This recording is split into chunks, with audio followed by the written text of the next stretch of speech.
Excuse me. Yes. How can I help you?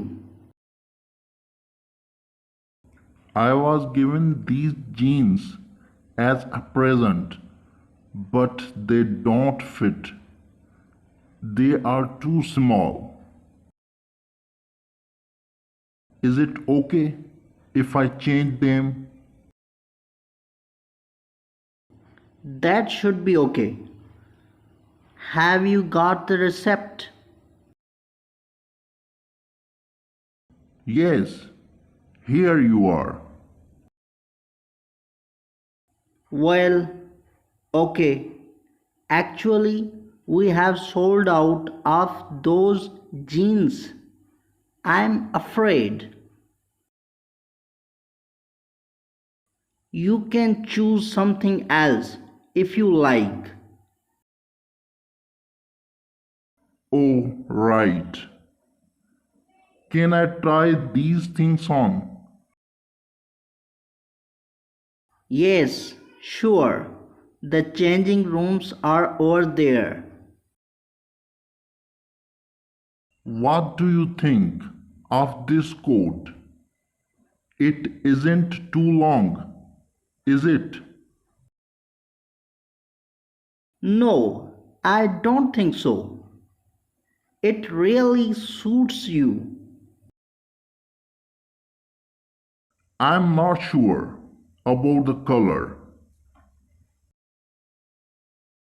We have it in black as well.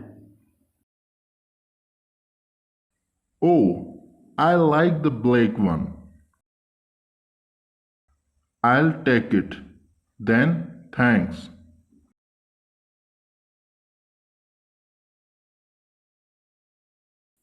Who do you look like in your family? I'm look like my father. We have the same blonde, curly hair, and we are both quite tall. And what about personality? Who do you take after? I'm more like my mom. We are both quite shy, and neither of us is keen on sport. What about you? I'm more like my dad. We are both very sporty and we are both love traveling. We are also very sociable and we like meeting people. And who do you look like? I don't look anything like my mom. I look more like my dad. We are both tall and same eyes and nose.